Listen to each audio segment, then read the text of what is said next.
Bagi saya, public speaking adalah kemampuan yang sangat penting untuk dipelajari, terutama sebagai mahasiswa promosi kesehatan, sebagai calon promotor kesehatan dan ilmu perilaku. Kita tidak hanya untuk dituntut memiliki pengetahuan, tetapi juga mampu menyampaikan informasi dengan jelas, percaya diri, dan dapat dipahami oleh masyarakat. Kemampuan berbicara di depan umum juga sangat bermanfaat ketika melakukan presentasi, diskusi, penyuluhan, maupun memasuki dunia kerja nantinya. Jika melihat diri saya beberapa waktu lalu, saya merasakan adanya perubahan yang cukup berarti bagi saya.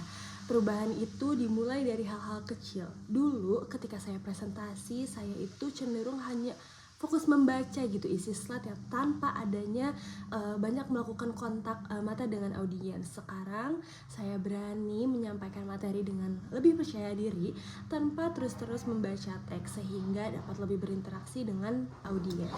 Selain itu, saya juga mulai berani menjawab pertanyaan dari dosen di tengah banyaknya teman-teman di kelas. Mungkin bagi beberapa orang hal tersebut itu biasa saja gitu, namun bagi saya itu salah satu perubahan dari diri saya tentang public speaking gitu.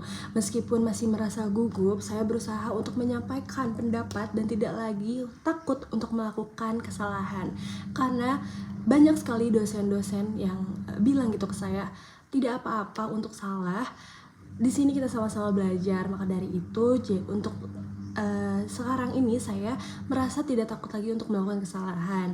Bagi saya, keberanian untuk mencoba merupakan bagian dari proses untuk belajar. Jadi ingat ya, kata kuncinya itu untuk mencoba merupakan bagian dari proses belajar.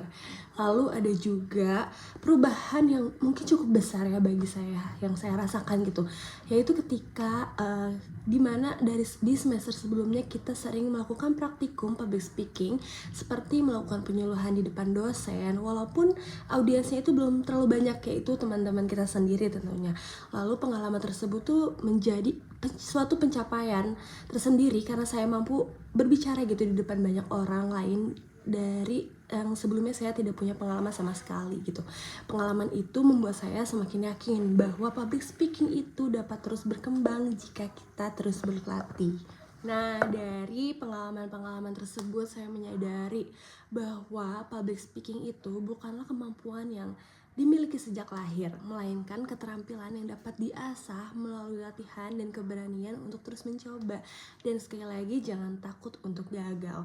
Oleh karena itu, saya ingin terus mengembangkan kemampuan agar dapat menjadi seorang promotor kesehatan dan ilmu perilaku yang mampu menyampaikan pesan kesehatan secara efektif, persuasif, dan memberikan dampak positif bagi masyarakat. Mungkin sekian yang dapat saya sampaikan. Saya Fathia Sara Isani. Cukup sekian dan wassalamualaikum warahmatullahi wabarakatuh.